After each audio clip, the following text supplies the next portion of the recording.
अस्सलाम वालेकुम, मैं हूं मोहम्मद बिलाल रफ़ीक। आज एक और नए वीडियो लॉग के साथ आपकी खिदमत में हाजिर हूं। आज बड़ा अहम दिन है। आज़ाद जम्मू कश्मीर की सियासत में उतार चढ़ाव बिल्कुल नुमाया है। इन उतार चढ़ाव के दरमियान आप देख रहे हैं कि हुकूमत को तीसरा माह हुकूमत बने हो रहा है, लेकिन हुकूमत अभी तक वुज़रा की तादाद पूरी नहीं कर पा रही है। वुज़रा की तादाद इस तरह पूरी नहीं हो रही कि वुज़रा की जो नाराज़ वुज़रा की तादाद है उसमें इजाफा होता जा रहा है। एक बागी ग्रुप का नाम दिया गया आज़ाद जम्मू कश्मीर में, जो वो वुज़रा जो आज़ाद कश्मीर हुकूमत से नाराज़ थे, जिनको उस ग्रुप को लीड कर रहे हैं आज़ाद जम्मू कश्मीर के सीनियर वज़ीर सरदार तनवीर इलियास खान, जो PTI आज़ाद जम्मू कश्मीर के सदर भी हैं। उन्होंने आज चौथा इजलास था, उसमें भी वो गैर हाजिर रहे। काबीना का जो वज़ीर आज़म आज़ाद जम्मू कश्मीर सरदार अब्दुल क़य्यूम खान नियाज़ी की ज़ेर सदारत इजलास हुआ, उसमें वो भी गैर हाजिर थे। अब्दुल माजिद खान दूसरे इजलास में आज गैर हाजिर रहे, जो वज़ीर ख़जाना आज़ाद जम्मू कश्मीर हैं। और इसी तरह चौधरी अली शान सोनी, अकबर इब्राहिम और दीगर लोग भी, जिनमें मीर अकबर खान, शाहिदा सगीर चुगताई साहबा, ये छः लोग हैं जो बागी हुए पड़े हैं। और हुकूमत क्या कर रही है? हुकूमत मसाइल का शिकार होती जा रही है, यानी इन लोगों को राज़ी करने के लिए कोई स्टेप्स नहीं उठाए गए। आज काबीना का जो इजलास हुआ, वो उसके बारे में बताते चलूँ कि आज वज़ीर आज़म की ज़ेर सदारत जो इजलास मुनक्कद हुआ, इजलास में गुज़िश्ता जो कैबिनेट का इजलास था उसमें काबीना की सब कमेटियों की रिपोर्ट मांगी गई थी, उस पर तबादला ख्याल किया गया। कमेटियों की सिफारिशात मुकम्मल ना हुई, जिस वजह से एक हफ्ते की मज़ीद मोहलत दे दी गई कि कमेटियों का इजलास दोबारा, जो काबीना का इजलास है वो 28 अक्टूबर जुमेरात को दोबारा मुनक्कद किया जाएगा। यानी जो टास्क दिए गए थे वो मुकम्मल नहीं हुए, जो वजारतों को टास्क दे रखे थे आज़ाद कश्मीर हुकूमत ने। आज के काबीना के इजलास में कोई खातर ख्वाह पेश रफ्त नहीं हुई। जो नाराज़ थे वो नाराज़ हैं। आज मुख्तलिफ जो अपडेट्स हैं, आज कल आपको बताता चलूँ कि हुकूमत ने जो CBR के चेयरमैन, यानी टैक्स कलेक्शन के निज़ाम का जो सेंट्रल बोर्ड ऑफ रेवेन्यू अदारा है, जो अख्तियारात फ़ारूक हैदर खान ने आज़ाद कश्मीर हुकूमत को दिलवाए थे, और वज़ीर आज़म फ़ारूक हैदर खान ने उस वक्त जो सैयद आसफ़ अली शाह थे एडिशनल चीफ सेक्रेटरी, उन्हें आज़ाद जम्मू कश्मीर की CBR का चेयरमैन नामजद किया था। वो हुकूमत ने चेयरमैन CBR के जो अख्तियारात हैं वो चीफ सेक्रेटरी आज़ाद जम्मू कश्मीर के हवाले कर दिए। इस पर वज़ीर ख़जाना खासे नाराज़ हैं। आज वज़ीर ख़जाना को chairman board of directors bank of Azad Jammu Kashmir भी नामजद कर दिया गया, ये भी नोटिफिकेशन आया। आज पॉलिटिकल तैनातियाँ भी हुई। इरशाद महमूद साहब हैं, बड़े सीनियर कालम नवीस हैं, बड़ी दस्तरत है तहरीक आज़ादी जम्मू कश्मीर के हवाले से उनकी कश्मीर इशू पे। उनको आज डायरेक्टर जनरल तैनात कर दिया गया है लिबरेशन सेल का। इसी तरह PTI के जो सेक्रेटरी जनरल हैं राजा मंसूर खान, उन्हें चेयरमैन वज़ीर आज़म मुआयना अमल दरामद कमीशन तैनात कर दिया गया, ये भी नोटिफिकेशन हो गया है। ये जो हुकूमत है ये मसाइल की तरफ जा रही है, बाहर नहीं आ रही। सारी जो बातें हैं, ये जो मसाइल हैं, इस पे बात करने के लिए अदारा तरक्यात मीरपुर में भी एक बरतानवी सहाफ़ी को तैनात करने की खबरें गर्दिश कर रही हैं। उस पर बैरिस्टर सुल्तान महमूद चौधरी का जो ग्रुप है वो रजिस्टर्स दे रहा है। दूसरी तरफ ओवरसीज़ हैं, वो उस फैसले को खुशाइंद करार दे रहे हैं। आइए इस वक्त हमें सीनियर तजियाकार जनाब आमिर महमूद साहब ने ज्वाइन किया, इनसे गुफ्तगू का आगाज़ करते हैं। आमिर साहब वेलकम कहूँगा। ये क्या चल रहा है इस वक्त तक? क्यों चीज़ें स्टेबल नहीं हो रही? सारी चीज़ें नॉर्मल नहीं हो पा रही हैं। बागी नाराज़ लोगों में इजाफा होता जा रहा है। अख्तियारात वुज़रा के हाथों से निकल के ब्यूरोक्रेसी के हाथ में जा रहे हैं। अब CBR का चेयरमैन भी चीफ सेक्रेटरी को लगा दिया गया है। ये हो क्या रहा है? देखिए, एक बात तो ये समझने की ज़रूरत है कि जब पार्लिमानी सियासत का आगाज़ होता है तो उस वक्त जो सियासी जमातों वाली सियासत होती है वो और होती है। पाकिस्तान तहरीक इंसाफ के जो जुमात थे उनका ये ख्याल था कि उनके हाथ में चीज़ें ऐसे ही कंट्रोल रहेंगी और मेंबरान असम्बली के जो उम्मीदवार थे वो मेंबरान असम्बली बनने के बाद भी उसी तरह पार्टी के वफादार रहेंगे। लेकिन हालात जो हैं वो उसके बिल्कुल बरक्स निकले, और जब पार्लिमानी निज़ाम कायम हो जाता है तो फिर पार्लिमान के अंदर जो लोग होते हैं उन्हीं की असल ताकत होती है, क्योंकि वो मुंतखब अवामी नुमाइंदे होते हैं। तो इसी तरह की मसाइल का सामना जो है वो आज़ाद कश्मीर में तहरीक इंसाफ की हुकूमत को है, जिसे 3 माह से ज़्यादा अरसा हो गया है बने हुए, लेकिन वो टेक ऑफ नहीं कर सकी। और उसकी टेक ऑफ ना करने की वजह एक तो ये थी कि पहले दिन से ही सरदार तनवीर इलियास साहब और बैरिस्टर सुल्तान महमूद चौधरी साहब की जगह अब्दुल क़य्यूम नियाज़ी साहब को वज़ीर आज़म बना दिया गया, जिसकी वजह से आज़ाद कश्मीर की सियासत के जो दोनों धड़े थे वो दोनों ही बाहर हो गए। उसके बाद बैरिस्टर सुल्तान महमूद चौधरी को सदर बना दिया गया और वो गैर मशरूत तौर पर हुकूमत के वज़ीर आज़म के साथ हो गए। लेकिन स्पीकर असम्बली और सीनियर वज़ीर की सरबराही में एक ग्रुप बना जो आस्ता आस्ता गैर लानिया फारूक ब्लॉक बनता गया। बागी ग्रुप का वो जो है रूप धारता जा रहा है और वो किसी सूरत भी जो है वो अपने मुतालबात से पीछे हटने के लिए तैयार नहीं है। बिलाल रफीक साहब अभी तक ये बात कम लोगों को इल्म में थी कि इनके मुतालबात क्या हैं, क्योंकि बज़ाहिर ये देखा जा रहा था कि शायद तनवीर इलियास साहब जो हैं एक वजारत मांग रहे हैं, वजारत दाखिला जो उनके साथ कमिट की गई थी और उन्हें नहीं दी गई। लेकिन जो वजारत दाखिला वो चाहते थे उसमें वो ये चाहते थे कि एक प्रॉपर सेक्रेटेरिएट हो जिसमें एक सेक्रेटरी दाखिला हो, क्योंकि सेक्रेटरी दाखिला आज़ाद कश्मीर में होम सेक्रेटरी जो होते हैं वो चीफ सेक्रेटरी होते हैं। इसी तरह जब दीगर सूबों में देखें या पाकिस्तान में देखें किसी रियासत में तो होम सेक्रेटरी के मातहत जो है वो पुलिस होती है। सूबों में भी ऐसे ही होता है और वफाक में भी ऐसे ही होता है कि पुलिस होम सेक्रेटरी के मातहत होती है। तनवीर इलियास साहब का ये ख्याल था कि उन्हें जब वज़ीर दाखिला बनाया जाएगा तो चीफ सेक्रेटरी और आईजी उन्हें जवाबदेह होंगे सिस्टम के अंदर, और इस तरह वज़ीर आज़म और उनके दरमियान ताकत का जो तवाज़न है, इख्तियारात का तवाज़न कायम हो जाएगा। लेकिन बदकिस्मती से उनकी ख्वाहिशात को पाया तकमील तक नहीं पहुँचाया जा सका और पहले उन्हें वजारत उज़्मा नहीं दी गई और उसके बाद जो है उनसे उनकी मनपसंद जो वजारतें मांग रहे थे, जो उनके साथ तय कर लिया गया था, वो वजारतें भी उन्हें नहीं दी गई। तो उसके बाद उनकी एक इंडस्ट्री की वजारत थी वो जो मकबूल साहब को दे दी गई, तो वो AKMIDC और इंडस्ट्रीज की वजारत में भी इंटरेस्टेड थे।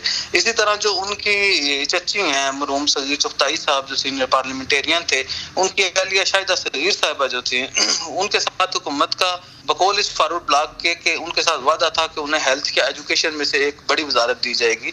लेकिन हेल्थ की जो वजारत है वो निसार अंसर अब्दाली साहब ले गए और एजुकेशन की जो वजारत थी वो ले गए दीवान चुगताई साहब, और यही वजह हुई कि बाद में दीवान चुगताई साहब इस ग्रुप से लातल्लक हो गए और वो वज़ीर आज़म के साथ चले गए। दिलचस्प बात यह है कि इस वक्त वज़ीर आज़म के साथ सिर्फ एक रुकन असम्बली है हमारी इतला के मुताबिक, वो दीवान अली खान चुगताई हैं। इसके अलावा वज़ीर आज़म के साथ कोई भी दोनों धड़ों में से कोई भी वज़ीर आज़म के साथ नहीं है, या वैसे सुल्तान महमूद चौधरी साहब के साथ हैं या लोग तनवीर इलियास साहब के साथ हैं। तो इसके अलावा जो अली शान सोनी साहब थे उन्हें वजारत खुराक दी गई थी। उनका ये मुतालबा था कि मीरपुर डेवलपमेंट अथॉरिटी का जो डायरेक्टर जनरल है वो उनकी मंशा के मुताबिक तैनात किया जाए या उनकी रजामंदी से तैनात किया जाए जो उनकी मनपसंद आदमी हो।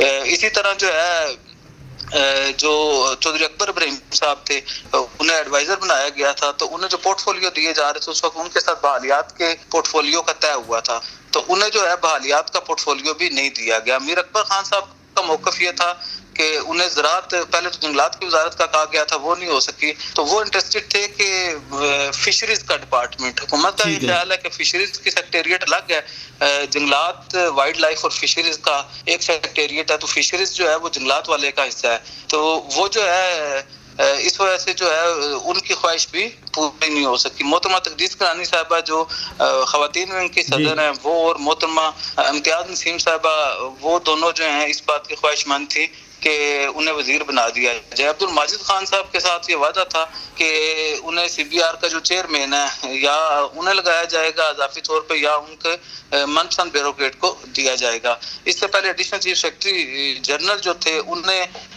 ये दिया गया था, पहले फरहत अली मीर साहब बानी चेयरमैन बने थे इसके, और बाद में आसिफ शाह साहब जो एडिशनल चीफ सेक्रेटरी जनरल थे वो बने थे। तो ये जो है बेसिकली ये वो वादे हैं जो पूरे ना हो सके। तो ये वादे खान साहब से वो वादा ही क्या जो वफा हो जाए, तो ये वादे कौन करता रहा इनके साथ? सैफुल्ला खान नियाजी, अली अमीन गंडापुर या कोई और?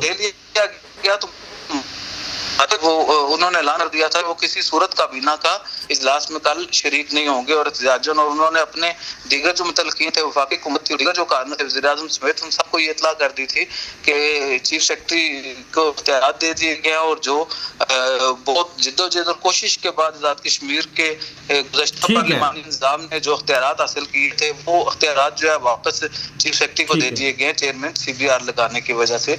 तो चीजें जो है इस वजह से कंट्रोल हो रही। मेरी जाती राय जो है वो इस वजह से नहीं हो रही क्योंकि तनवीर इलियास साहब पार्टी प्रेसिडेंट हैं और इनवारुल हक साहब स्पीकर हैं, दोनों जिम्मेदार तरीन लोग हैं, और ऊपर से जो है मैं ये समझता हूँ कि ये जो बागी धड़ा है उसे वफाकी वजीर अली अमीन गंडापुर और जो पार्टी के चीफ ऑर्गेनाइजर हैं उन्हें जो है वो सैफुल्ला नियाजी साहब इस बागी धड़े को उनकी भी हिमायत हासिल है जिसकी वजह से वो पूरी ताकत के साथ कह नहीं रहे, जिसकी वजह से ये लोग जो है वो जा नहीं रहे। बहुत बहुत शुक्रिया जनाब आमिर महबूब साहब, बहुत बहुत शुक्रिया जी। ये थे आमिर महबूब साहब। यहाँ पे शॉर्ट सी ब्रेक के बाद सीनियर तजियाकार होंगे हमारे साथ रहिएगा। ओपिनियन HD की वीडियोस देखने के लिए हमारा चैनल सब्सक्राइब कीजिए और पेज को भी लाइक कीजिए ताकि आप हमारी आने वाली तमाम वीडियोस से बाखबर रह सकें। जी वेलकम बैक। वीडियो लॉग के दूसरे हिस्से में हमें ज्वाइन किया सीनियर तज्जियाकार और एंकर पर्सन ख्वाजा मतीन साहब ने। आइए इनसे जानने की कोशिश करते हैं कि आखिर आज़ाद जम्मू कश्मीर हुकूमत में जारी इख्तलाफात और बागी अरकान की जो डिमांड्स हैं उसके बाद क्या होगा, हुकूमत कहाँ खड़ी होगी। जी ख्वाजा साहब ये बताइएगा कि ये क्या हो रहा है और कहाँ कब जाके ये स्टेबल होगी हुकूमत। कभी कोई इख्तियारात को इस्तेमाल कर रहा है, जो वुज़रा हैं उनकी नाराज़गियाँ बढ़ती जा रही हैं, जो कैबिनेट मीटिंग्स में भी बैठे हुए हैं अगर उन्हें भी उनकी ऑफ द रिकॉर्ड गुफ्तगू भी सुने तो वो भी रोते हुए नजर आते हैं।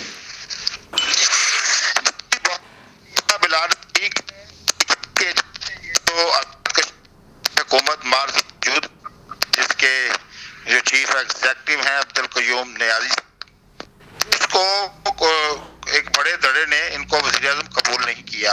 आप याद सीनियर वज़ीर तनवीर ने नहीं। अब हम देखते हैं कि वज़रा और जो नाराज अरकान है उनकी तादाद बढ़ती जा रही है। आज इजलास का जिसमें 6 वज़रा शरीक नहीं हुए, इसमें बिलखुसूस जो वज़ीर खजाना है अब्दुल माजिद खान वो भी नहीं आए।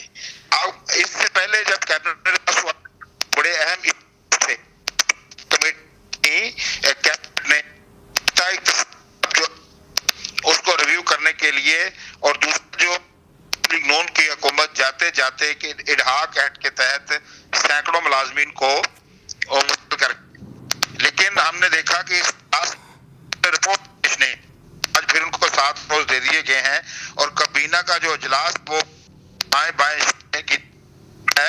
कोई आज बिजनेस हो सकते इजलास, ये बड़ी अलार्म जो चेयरमैन PTI और वज़ीर आज़म पाकिस्तान इमरान खान के लिए कि उन्होंने जो हुकूमत तश्कील दी थी उसे किसी ने तस्लीम नहीं किया। अब अजीब मरहला आ गया है। पहले ये तस्वर किया जा रहा था कि बैरिस्टर सुल्तान महमूद चौधरी अपने धड़े के साथ बगावत करेंगे।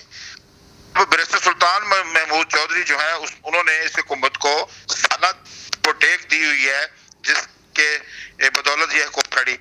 लोग हैं जिसमें सरदार तनवीर लियास हैं, स्पीकर चौधरी अनवारुल हक हैं, माजिद खान हैं और सरदार मीर अकबर खान हैं और अकबर इब्राहिम हैं। इन लोगों ने हुकूमत को तस्लीम नहीं किया। वो आज कैबिनेट इजलास नहीं, इस पर आज जो वज़रा ने प्रेस कॉन्फ्रेंस की उन्होंने कहा जी इख्तिलाफ राय जमहूरियत का हुस्न है। ये मुझे समझ नहीं आई कि इख्तिलाफ होते तो में ये हुकूमत अभी तक इन्होंने टेक ऑफ ही नहीं किया तो इख्तिलाफात ने सर उठा लिया है। और ये मुझे नहीं लगता कि ये जो इख्तिलाफ ये खत्म होने होते तो 2 माह हुकूमत को हो गए हैं, हुकूमत कोई काम भी नहीं कर पा रही। ये जो समाई के पैसे 4.5 अरब रुपए आए थे वो भी खर्च नहीं हो सके, तो मुझे नहीं लगता कि ये हुकूमत ज्यादा देर चल पाएगी। यहाँ बहुत से मसाइल ने जन्म ले लिया है। अभी बैरिस्टर सुल्तान महमूद भी इस हुकूमत से नाला है, उनके काम भी नहीं हो रहे, ऊपर से भर्तियां हो रही हैं। आपके इल्म में होगा कि जो चेयरमैन MDA की भर्ती के लिए वो तैनाती कर रहे हैं, इसी तरह MDHA की तैनाती भी कहीं और से हो रही है। जब तैनातियां ऊपर से होंगी तो बैरिस्टर सुल्तान महमूद चौधरी कब तक इस हुकूमत को संभाला दे रखेंगे। एक वक्त आएगा कि वो भी साथ छोड़ जाएंगे। जिस दिन उन्होंने साथ छोड़ा ये हुकूमत धड़ाम से नीचे जमीन पर गिरी, तो भी कुछ करना होगा। ये वज़रा जो नाराज इनको मनाना होगा, कोई एक्शन करना होगा या इनको बरतरफ करना होगा ताकि नाराजगी मजीद ना बढ़े। ये बड़ी अलार्मिंग सिचुएशन है। इस तरह आजाद हुकूमत का निज़ाम नहीं चल सकता। ये बड़ा हसास खित्ता है आजाद कश्मीर का। यहाँ अगर इसी तरह इनको डावाडोल जो सिलसिला चलता रहा तो बहुत मुश्किल हो जाएगा।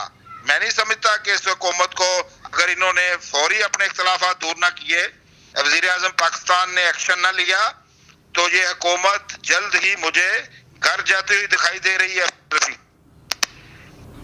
अच्छा ख्वाजा साहब ये बताइएगा, मुझे आखिरी सवाल का जवाब दीजिएगा कि वुज़रा जो इजलास में बैठ रहे हैं, मेरे चंद वुज़रा से ऑफ द रिकॉर्ड राब्ते हुए तो उन्होंने ये कहा कि वो भी खुश नहीं है।